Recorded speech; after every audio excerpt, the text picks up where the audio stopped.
Next है reaction with acid. ठीक, next topic is reaction with acid. क्या होता है जब मेटल एसिड के साथ रिएक्ट करता है। ठीक है, in the previous class you have studied briefly about acid.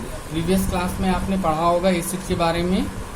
Hydrochloric acid HCl and sulphuric acid H2SO4। ठीक, इन दो एसिड के बारे में आपने पढ़ा होगा। ठीक है, HCl और H2SO4 ये दोनों एसिड हैं, बहुत तेज होते हैं, है ना। तो इन एसिड के बारे में पढ़ा है।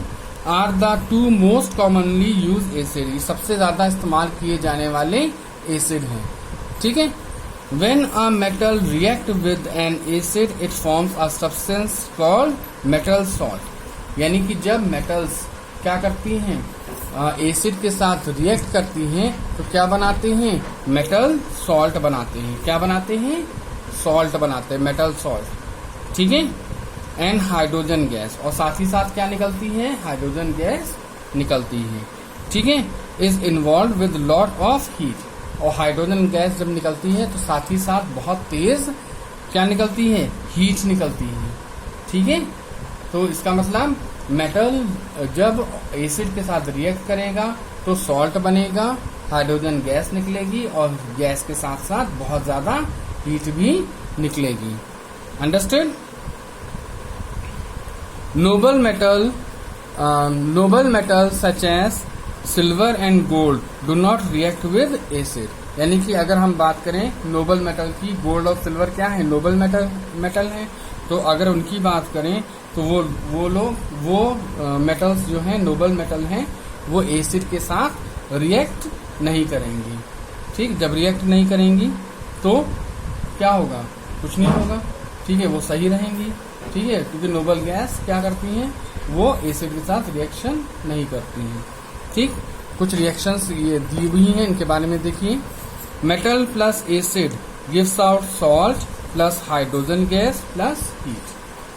ठीक, यानी कि मेटल जब एसिड के साथ रिएक्ट करेगा तो क्या बनेगा, सॉल्ट बनेगा, हाइड्रोजन गैस बनेगी और साथ ही साथ हीट निकलेगी। ये फॉर्मूला देखिए, फॉर्मूले के रूप में भी दिया हुआ है, फॉर्मूला का फॉर्मेशन भी है। Mg means magnesium, magnesium plus 2HCl gives out MgCl2 plus H2। यानी कि मैग्नीशियम जब HCl यानी हाइड्रोक्लोरिक एसिड के साथ रिएक्ट करेगा तो मैग्नीशियम क्लोराइड बनाएगा, MgCl2। ठीक, MgCl2 क्या है, मैग्नीशियम क्लोराइड, मैग्नीशियम क्लोराइड बनाएगा और साथ ही साथ क्या रिलीज होगी, हाइड्रोजन गैस रिलीज होगी। ठीक, नेक्स्ट है 2Na plus 2HCl gives out 2NaCl plus H2। यानी कि जब Na मतलब सोडियम, सोडियम जब हाइड्रोक्लोरिक एसिड के साथ रिएक्शन करेगा तो क्या बनाएगा, NaCl यानी सोडियम क्लोराइड बनाएगा और साथ ही साथ हाइड्रोजन गैस रिलीज होगी। ठीक है, अंडरस्टूड। नेक्स्ट है रिएक्शन विद बेसिस। अब बेस के साथ, अगर कोई मेटल बेस के साथ रिएक्ट करे तो क्या होगा, metal react with strong bases such as sodium hydroxide NaOH and potassium hydroxide KOH with evolution of hydrogen gas. यानी कि जब मेटल स्ट्रॉन्ग बेस कौन कौन से हैं, सोडियम हाइड्रोक्साइड ये भी एक बेस है, और पोटेशियम हाइड्रोक्साइड KOH। ठीक, सोडियम हाइड्रोक्साइड का फॉर्मूला क्या है, NaOH। ठीक है, तो जब इनके साथ मेटल रिएक्ट करेगा तो क्या फॉर्म होता है, हाइड्रोजन गैस का फॉर्मेशन होता है। ठीक है, यानी कि जब मेटल बेस के साथ रिएक्ट करेगी तो हाइड्रोजन गैस का फॉर्मेशन होगा। क्लियर। नेक्स्ट है डिस्प्लेसमेंट रिएक्शन। डिस्प्लेसमेंट मतलब क्या होता है, इसका मीनिंग बताएं। डिस्प्लेसमेंट मतलब होता है कि किसी के स्थान को बदल देना, उसको हटा करके किसी दूसरे को ला के खड़ा कर देना। ठीक है, यही तो कहते हैं डिस्प्लेसमेंट, यानी कि एक को हटाया दूसरे को ला दिया, उसकी जगह पे दूसरे को ला दिया, तो ये कहलाता है डिस्प्लेसमेंट।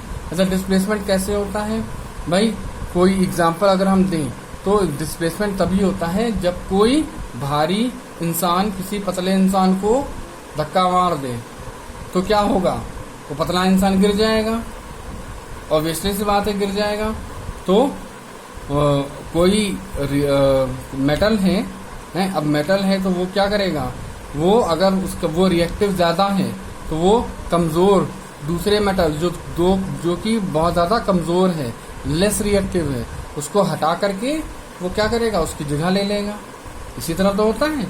तो ऐसे रिएक्शन को हम क्या कहते हैं, डिस्प्लेसमेंट रिएक्शन कहते हैं। ठीक। Metals react with salt solution of other metals, यानी मेटल्स क्या करती हैं, अगर किसी सॉल्ट सॉल्यूशन किसी अदर मेटल के सॉल्ट सॉल्यूशन के साथ रिएक्शन करती हैं। In this type of reactions a more reactive metal displaces a less reactive metal, यानी कि जो मोर रिएक्टिव मेटल होगा वो क्या करेगा, वो लेस रिएक्टिव मेटल को क्या करेगा, डिस्प्लेस कर देगा। ठीक है, उसको हटा देगा। These reactions are called displacement reactions. ये ऐसी रिएक्शंस को हम क्या कहते हैं, डिस्प्लेसमेंट रिएक्शन कहते हैं। How do we know which metal is more reactive? This can be find out by displacement reaction given to the activity in let's try this on next page. तो अगर इसमें कैसे हटाता है, ठीक है, तो ये एक्टिविटी दी हुई है नेक्स्ट पेज में, उसको आप लोग पढ़ेंगे। ठीक है, उसमें आप जानेंगे कि कैसे हटाता है। ठीक है, कैसे जो एक हाई रिएक्टिव मेटल है वो लेस रिएक्टिव मेटल को डिस्प्लेस करता है। ठीक है, understood?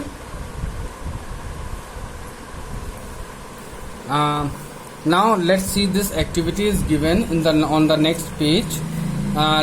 Let's try this. Aim to arrange the given metals in the increasing or decreasing order of reactivity. Material required है copper, turnings, iron nail or powder, zinc granules, copper sulfate, zinc sulfate, iron sulfate, 5 large test tubes. ठीक, तो ये materials require है। Procedure क्या है, take 50 ml of water in each test tube and label them as A, B, C, D and E। कोई 5 test tube ले लिया, उसमें A, B, C, D, E labelling कर दिया है। ठीक, और सब पे 50 ml ऑफ वाटर ले लिया है। Dissolve a spoonful of copper sulphate powder in test tube A and add a few zinc granules in it. अब 1 चम्मच कॉपर सल्फेट का पाउडर लेंगे, उसको टेस्ट ट्यूब A में डालेंगे और उसके साथ ही साथ कुछ जिंक के ग्रेन्यूल्स यानी जिंक के कण वो डाल देंगे। Dissolve a spoonful of copper sulphate in the test tube B and insert the iron nail और एड द आयरन पाउडर। अब 1 चम्मच क्या लेंगे, कॉपर सल्फेट सॉल्यूशन लेंगे टेस्ट ट्यूब बी में, उसमें क्या करेंगे, आयरन नेल या आयरन पाउडर डाल देंगे। Dissolve a spoonful of zinc sulphate in the test tube C to form solution and add a few copper turnings to it. अब test tube सी में क्या करेंगे, 1 चम्मच जिंक सल्फेट का डाल देंगे। ठीक है, और उसके साथ ही कुछ कॉपर टर्निंग्स भी डाल देंगे। Dissolve a spoonful of iron sulfate in test tube D and add a few copper turnings to it. इसी तरह जो टेस्ट ट्यूब D है उसमें क्या करेंगे, आयरन सल्फेट डिजोल्व करके कुछ कॉपर की टर्निंग्स डाल देंगे। ठीक है, छीलन, टर्निंग्स छीलन होती है, कॉपर की छीलन होती है, इसको टर्निंग्स कहते हैं। ठीक, dissolve zinc sulphate in test tube E and insert the iron nail और एड द आयरन पाउडर। अब जिंक सल्फेट को टेस्ट ट्यूब E में डिजोल्व किया और उसमें या आयरन नेल डाल दिया या आयरन पाउडर डाल दिया। Observation, the observation have been noted down in the table for your reference. अब कुछ जो ऑब्जर्वेशन है वो नीचे टेबल में आपको दी गई है। ठीक है, तो हम टेबल देखते हैं। अब टेबल से हमें ये पता चलता है क्या हुआ, सॉल्यूशन है, मेटल कौन सा ऐड है, ऑब्जर्वेशन है, इन्फरेंस है और कंक्लूजन क्या निकला। पहला है टेस्ट ट्यूब A के बारे में अगर हम बात करें तो कॉपर सल्फेट सॉल्यूशन है इसमें, टेस्ट ट्यूब ए, इसमें कौन सा हमने मेटल डाला था, जिंक डाला था। Blue colour of copper sulphate solution disappear and reddish powder of copper is deposited at the bottom, यानी कि जो कॉपर सल्फेट ब्लू कलर का होता है वो गायब हो जाता है, उसकी जगह पे क्या आ जाता है, रेड कलर का कॉपर आ जाता है उसके बॉटम में। ठीक, यानी कि इसका मतलब क्या हुआ, zinc displaces copper from its solution, यानी कि जिंक ने क्या किया, कॉपर को डिस्प्लेस किया।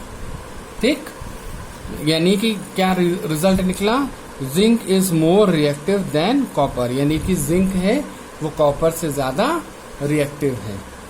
टेस्ट ट्यूब बी में क्या है, कॉपर सल्फेट, इसमें हमने क्या लिया था, कॉपर सल्फेट लिया था। टेस्ट ट्यूब बी में इसमें हमने आयरन डाला था।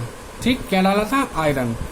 Blue colour of copper sulphate solution disappears and reddish coating of copper forms around the iron nail, यानी कि कॉपर का जो ब्लू कलर है वो गायब हो जाता है और रेडिश कोटिंग कॉपर की वो आयरन नेल के चारों तरफ क्या हो जाती है, चिपक जाती है। Iron displaces copper from its solution, यानी कि आयरन ने क्या किया, कॉपर को डिस्प्लेस कर दिया। ठीक, iron is more reactive than copper, इस यानी कंक्लूजन क्या निकला कि जो आयरन है वो कॉपर से ज्यादा क्या है, रिएक्टिव है। ठीक, नेक्स्ट टेस्ट ट्यूब में देखते हैं, उसमें क्या था, जिंक सल्फेट था। ठीक, टेस्ट ट्यूब सी में उसमें कौन सा हमने डाला था मेटल, कॉपर, और इसमें ऑब्जर्वेशन अगर हम देखें तो कोई चेंज नहीं हुआ, नो चेंज, यानी copper does not displace zinc from its solution, यानी कि कॉपर ने क्या किया, जिंक को डिस्प्लेस नहीं किया। ठीक है, तो इसका नतीजा क्या निकला, कंक्लूजन क्या निकला, copper is less reactive than zinc, यानी जो कॉपर है वो जिंक से कम रिएक्टिव है। ठीक है, इसका ये नतीजा निकला। नेक्स्ट है टेस्ट ट्यूब डी में क्या था, टेस्ट ट्यूब डी में था जिंक आयरन सल्फेट सॉल्यूशन। ठीक, उसमें हमने डाला था क्या, कॉपर डाला था। ठीक, तो क्या हुआ, नो चेंज, कोई भी चेंज नहीं हुआ।